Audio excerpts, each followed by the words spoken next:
जय श्री राधे, जय श्री कृष्णा।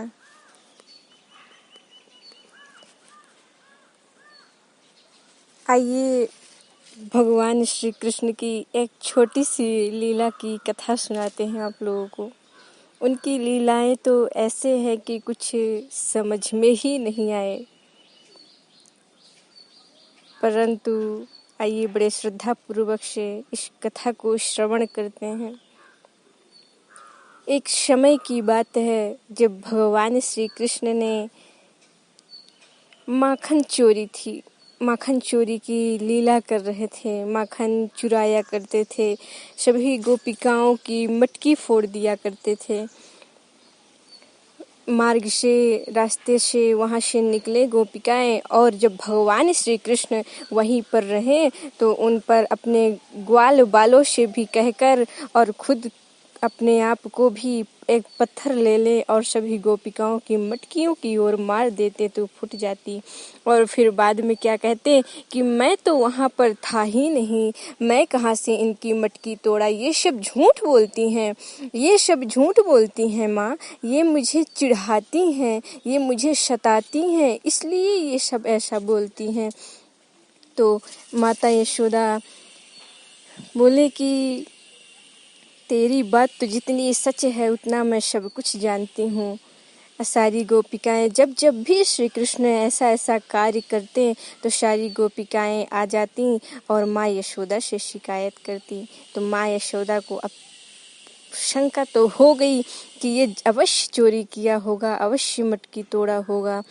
तो फिर गोपिकाओं से माता ने बोली कि मैं आप लोगों से क्षमा चाहती हूँ, आप लोग जाइए, मैं इसको आज काल कोठरी में बंद करके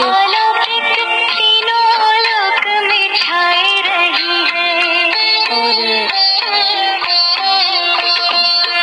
इसकी अच्छी तरह से पिटाई करती हूँ, समझाती हूँ। तो उसके बाद भगवान श्री कृष्ण जी ने को पकड़कर और एक काल कोठरी पर ले गई और गोपियों से विनती की कि अगर अब ऐसा करेगा तो फिर मैं बताऊंगी। उसके बाद काल कोठरी की ओर ले गई और फिर माता अपने लाल को, एक काल कोठरी थी उसको जब कभी ही खोला करती थी तो वहाँ ले गई और उसके बाद वहाँ बंद करने की कोशिश की। जब उस काल कोठरी के अंदर ले गई तो अब वहाँ खड़ा कर दी और उसके बाद भगवान श्री कृष्ण को बोली तू यहीं खड़ा रह, मैं एक तुझे अच्छी बड़ी सी लाठी, एक छड़ी तो ढूंढ लूँ फिर बताती हूँ तुझे। तो गई और कृष्ण जी को खड़ा कर दी वहीं पर और उसके बाद इधर उधर उसी काल कोठरी के अंदर ही ढूंढने लगी कहीं लाठी मिल जाए, एक इसे अच्छी तरह से इसकी समझाइश तो कर दूं। और उसके बाद जब लाठी ढूंढने लगी तो इधर उधर देखी, नहीं मिली और एक जगह ऐसे रखी थी तो देख गई। अब बोली रुक जा, अब तेरी सोटाई पिटाई मैं करती हूँ।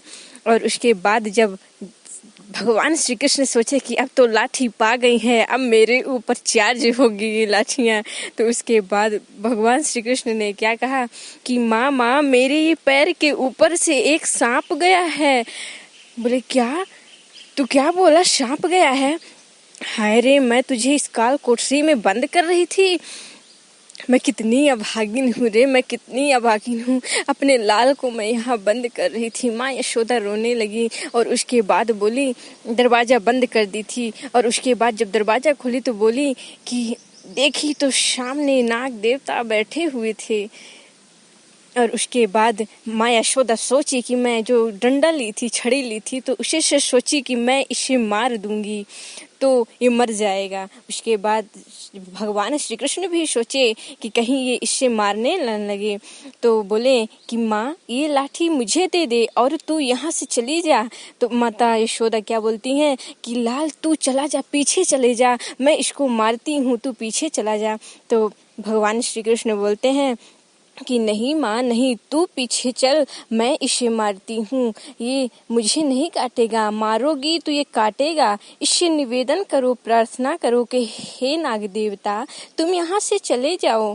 मैं तुझे कुछ नहीं कर रहा हूँ, मैं तुमसे विनती कर रहा हूँ, प्रार्थना कर रहा हूँ कि तुम यहाँ से चले जाओ। तो माँ यशोदा खुश हुई और उसके बाद भगवान श्री कृष्ण प्रार्थना करने लगे। और प्रार्थना करने के उपरांत जब नाग देवता सुन लिए तो माँ यशोदा तो छटपटा ही रही थी। और उसके बाद जब भगवान श्री कृष्ण की नाग देवता विनती जब सुन लिए तो बोले, विनती सुनने के उपरांत प्रणाम किए और उसके बाद नाग देवता चले गए। तो माँ यशोदा अपने लाल से लिपट कर रोने लगी और बोली, तू धन्य है मेरे लाल, धन्य है। मैं तुझे इस काल कोठरी में बंद कर रही थी। मैं कितनी अभागिन माँ हूँ रे, मैं कितनी अभागिन माँ हूँ। मैं तुझे इस काल कोठरी में बंद कर रही थी। आज तुझे इस सांप ने, नाग ने डस लेता तो मेरा क्या रहता। मैं कितनी अभागिन हूँ रे। ऐसा कहकर माँ यशोदा रो रही हैं। और उसके बाद भगवान श्री कृष्ण बोले, मैया देखो, मैं इस नाग देवता से प्रार्थना किया तो ये चले गए हैं।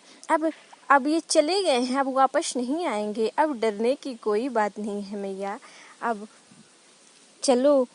और फिर माँ यशोदा जी चली और भगवान श्री कृष्ण प्रार्थना किए और उनके मुख में जो दही लगी हुई थी, जो गोपियाँ उनके मुख में दही लगा दी थी, उसको पोंछे और फिर माँ यशोदा के पास फिर आ गए। बोलिए राधे राधे।